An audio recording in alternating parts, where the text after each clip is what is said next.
Los saluda Omar López Ortega. En esta contribución del curso de programación con Java, explicaremos la primera parte de métodos y atributos con tipos básicos. La meta, en principio, es conocer, listar los tipos básicos del lenguaje de programación Java. En segundo término, vamos a conocer los rangos de valores para cada tipo básico en donde aplique. Vamos a ejemplificar el uso de los tipos básicos ya en métodos y atributos y vamos a lanzar una primera advertencia sobre el uso específicamente de los tipos básicos de punto flotante. Como ya mencioné en la primera contribución de este tutorial, son 8 los tipos básicos que nos proporciona el lenguaje de programación Java. Ellos son byte, short, int, long, que recibe números enteros, los tipos básicos para manejar números de punto flotante son float, float y double. Y finalmente tenemos otros dos tipos básicos, uno que es de tipo booleano o boolean, en donde solamente se aceptan los valores true y false, y tenemos como básico el tipo char. Es importante recalcar que Java requiere que todas las variables deban ser declaradas con su tipo de datos y el nombre que las identifica. Como referencia, les recomiendo ver la página web de la documentación de Java que estoy mostrando aquí en esta diapositiva. Empezamos entonces con los tipos de datos enteros. El tipo byte es el más pequeño de todos y es un entero de 8 bits con signo. Eso quiere decir que va desde los valores negativos menos 128, pasando por el 0 hasta llegar al positivo 127. Enseguida viene el tipo de datos entero short, que es un entero de 16 bits, también con signo, y por lo tanto tenemos los valores que van en un rango desde el menos 32.768, pasa por el 0, hasta el 32.767. Int es un entero de 32 bits, también con signo. Aquí ya tenemos que utilizar una notación exponencial para representar los valores, que va desde el menos 2 elevado a la 31 hasta el 2 elevado a la 31 menos 1. Obviamente también en este rango incluye el 0. Y el tipo de datos de tipo entero que más capacidad tiene es el tipo de datos long. Es un entero de 64 bits, también con signo, y va desde el intervalo que abarca el menos 2 elevado a la 63 hasta el 2 elevado a la 63 menos 1. Con los tipos de datos enteros es factible establecer con precisión cuál es el intervalo de valores permitido en cada uno de ellos. Con el punto flotante no es posible, vamos a ver por qué. Empecemos con el tipo de datos float, que es el más pequeño. Es un número de punto flotante de 32 bits que tiene una precisión sencilla. Y el más usado es el double, que es un número de punto flotante de 64 bits con precisión doble.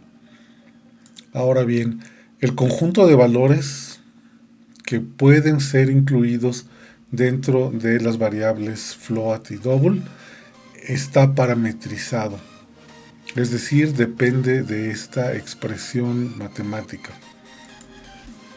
Y los valores, a su vez, de S, M, P y N también están dependientes uno del otro y es difícil saber de antemano qué valores está ocupando la máquina virtual de Java para asignarlos. Lo que sí sabemos es de que en la expresión S puede ser un positivo 1 o un negativo 1, cualquiera de los dos.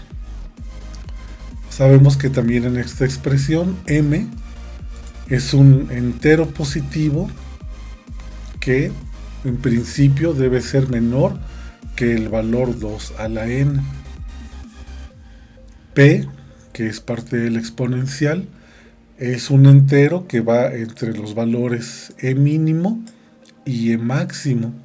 Sin embargo, los valores que definen el rango donde puede vivir el valor P también están parametrizados y va desde menos 2 elevado a la k menos 1 menos 2 hasta 2 elevado a la k menos 1 menos 1. Se sabe, sin embargo, que para el tipo de datos doble, el valor de k en esta expresión es 11 y el valor de n en la expresión parametrizada original es 53. Por ello es complicado decir con precisión cuáles son el conjunto de valores que pueden recibir el float y el double. El tipo de datos booleano solamente acepta valores true o false. Y el char es un tipo de datos que son de carácter Unicode de 16 bits. Esto es importante saberlo porque hay muchas formas de representar a los caracteres en la computación actual. La primera advertencia que se debe de lanzar, y esa es una advertencia que nos viene directamente de la página de la documentación oficial de Java, es que tanto el float como el double no deben de usarse para hacer cálculos precisos.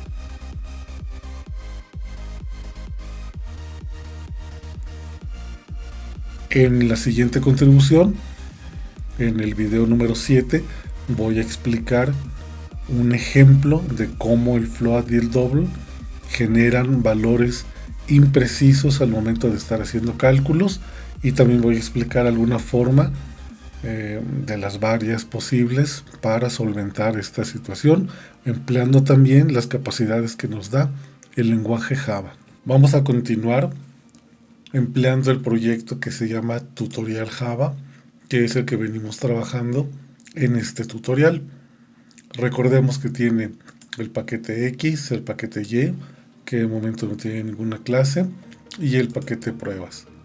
Estamos haciendo todas las pruebas en la clase llamada prueba 1, que es la que contiene el método main. Vamos a analizar la estructura que tenemos ahora en la clase que se llama otra X y está declarada como pública. Ahora tenemos una serie de métodos que ejemplifican la forma más sencilla de emplear los tipos básicos. Específicamente voy a emplear como una forma de ilustración a los enteros, a los dobles y a los números flotantes. También vamos a hacer un ejemplo de cómo ocupar correctamente los tipos de datos long para que nos den resultados precisos. Y en el video número 7 vamos a explicar cómo es que los números flotantes pueden generar resultados inexactos. Vamos a enfocarnos ahora en la declaración de variables que hemos especificado para esta clase. Primero que nada especificamos una variable de tipo entero llamada resultado end igualada a 0, tal como lo definen las reglas del lenguaje de programación Java.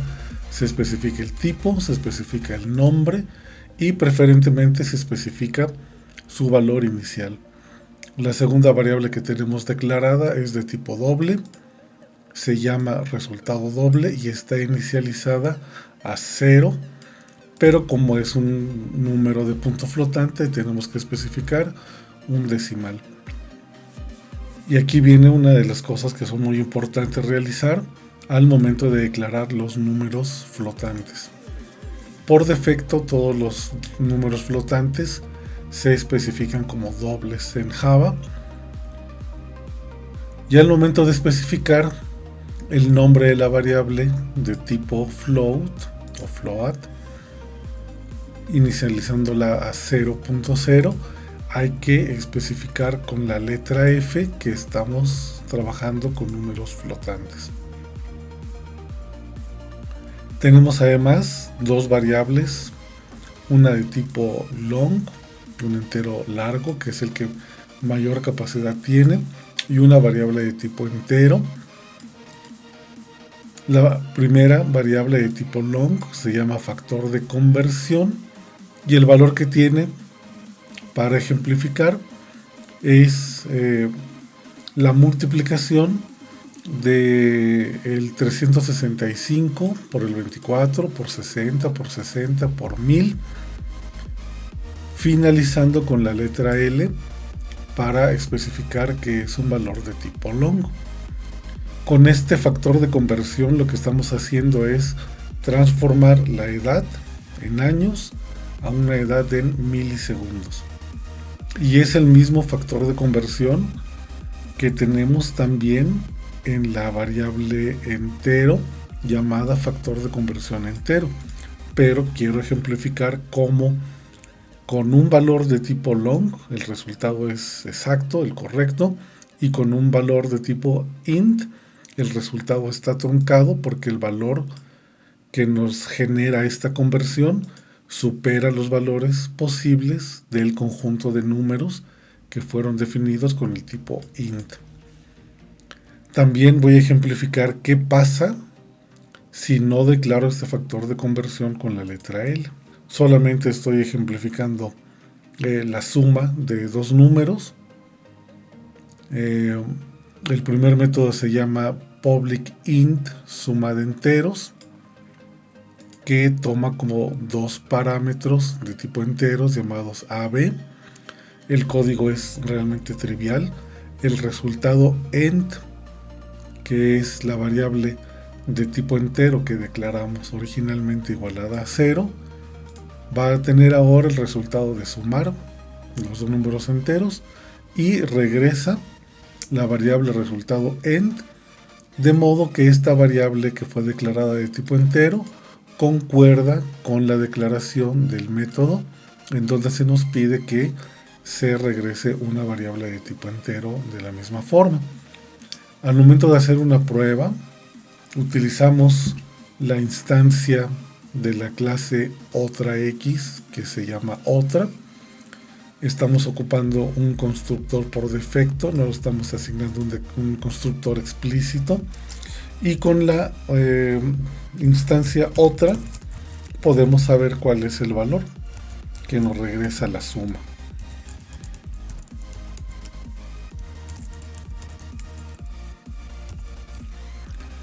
Vemos que sí podemos acceder al método llamado suma de enteros. Y lo que podemos aquí simplemente es sumar dos enteros, el que queramos, 2 con 4. Para no confundirnos, comentamos esta línea de código. Y es posible hacer eso porque dentro del método que se llama println está declarado para recibir cualquier tipo de datos que sea convertible a una cadena de caracteres. En este caso, el método que se llama suma enteros nos regresa un valor int, y este valor int, al momento de pasarlo dentro del método println, se transforma en una cadena de caracteres y se puede imprimir.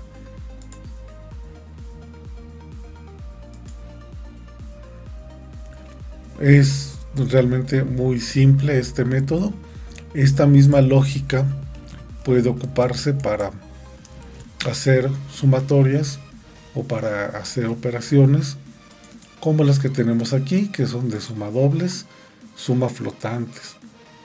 Les solicito como parte de los ejercicios que ustedes mismos realicen la llamada los métodos suma dobles y suma flotantes, especificándole los valores de tipo flotante y de tipo doble que requieren estos métodos. Recordando que cuando estamos haciendo operaciones con los valores de tipo float, hay que especificar la f al final de la inicialización de las variables. Ahora bien, vamos a calcular en un método de un modo muy sencillo la edad en milisegundos de acuerdo con dos posibilidades que tenemos. Un método que regresa un valor entero y un método que regresa un valor largo o long. Uno de los dos es el valor correcto. Si yo ocupo los tipos de datos enteros para realizar esta operación, vamos a ver qué ocurre. Le voy a pasar una variable de tipo byte como parámetro al método llamado edad en milisegundos, que devuelve un entero, pues porque hasta el momento no se conoce una persona que sea mayor a 256 años de vida. Por lo tanto, una variable de tipo byte puede recibir perfectamente bien este valor. La variable de tipo byte que tengo definida en la clase prueba es la variable edad, la que voy a definir aquí. En este caso la declaración es byte, edad, y la inicializo a 52. Al momento de ejecutar este método nos sale un valor rarísimo. Esto solamente nos está indicando que se desbordó la memoria y que por lo tanto pues este es un valor incorrecto. ¿Por qué? Pues porque el resultado de multiplicar la edad de modo que sepamos cuántos milisegundos llevamos de vida, suponiendo que llevamos 52 años, pues es mucho mayor como resultado que la cantidad máxima que nos permite guardar un valor de tipo int. Ahora, si yo ocupo en lugar de la variable edad de tipo byte, le transfiero, le paso a este método la variable e, que es de tipo long, sin cambiar el nombre, porque recuerden que tenemos el método sobrecargado. El método edad en milisegundos recibe como parámetro un byte y recibe como parámetro en un segundo método sobrecargado un valor de tipo long. Solamente con cambiar el tipo de variable que le estamos pasando al método, la máquina virtual, el compilador, sabe qué método ejecutar. En este caso lo que le estoy diciendo es de que debe de ejecutar el método que recibe como parámetro un valor de tipo long. Al momento de ejecutar este método ya nos da la cantidad correcta de milisegundos que tendríamos si tuviéramos 52 años de edad. Como ven, es muy importante conocer las magnitudes a las que nos vamos a enfrentar dependiendo del problema con el que estemos lidiando. Ya ejemplifiqué que con un método en donde tenemos una declaración incorrecta en el sentido de que en este caso pudimos haber tenido un descuido y no estar conscientes plenamente de los valores que estamos manejando, de la magnitud de valores que estamos manejando, y obviamente esto nos va a dar un resultado incorrecto si no tenemos esa plena conciencia de qué tanto va a ser el valor de los números enteros que estamos manejando. Pues es un error claro de la semántica que nos puede dar. No hay ningún tipo de error aquí de compilación. Todo es de acuerdo con las reglas sintácticas del lenguaje, pero si no tenemos, si no prestamos atención a estos detalles, podemos estar arrojando valores erróneos por no estar plenamente consciente de qué tanto van a afectar los cálculos en las cantidades que estamos manejando. Un error en el que podemos incurrir, aunque estemos conscientes de que las cantidades que estamos manejando son tan grandes que necesitemos declarar una variable como tipo long, es olvidarnos de ponerle la L al final. Si yo no le pongo la L al final en la declaración de mi variable de tipo long,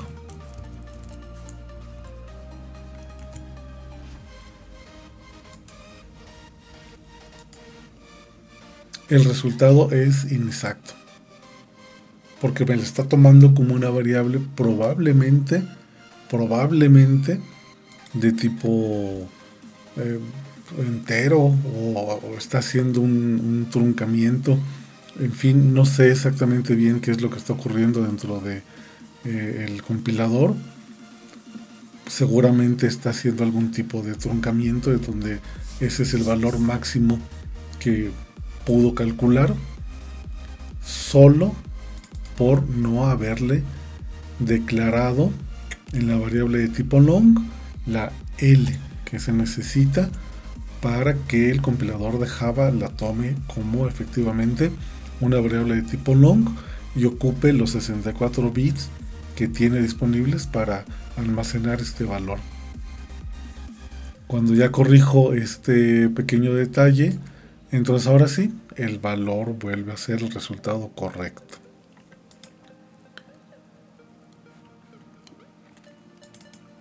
Si ustedes notaron, en esta contribución, en este video en particular, ya estoy introduciendo una palabra reservada nueva, que es la palabra final, tanto para el factor de conversión de tipo long como para el factor de conversión de tipo entero. La palabra reservada final aplicada a variables que tienen una inicialización convierte a la variable en una constante. Esta es la constante que para este ejemplo estamos ocupando. El número de días, por el número de horas, por el número de minutos, por el número de segundos, por el número 1000, que son los milisegundos. Y eso no va a cambiar nunca. Lo único que va a cambiar pues va a ser la edad que le estemos pasando a cualquiera de los dos métodos. En conclusión, la palabra final hace que una variable se convierte en una constante. En el siguiente video, que es el video número 7, vamos a ejemplificar los problemas que pueden ocurrir con los números flotantes, es decir, con el manejo de números que tienen decimales, y es en donde más atención debemos de prestar para poder realizar cálculos precisos y exactos. Quedo a sus órdenes en el correo que está en estos momentos en la pantalla.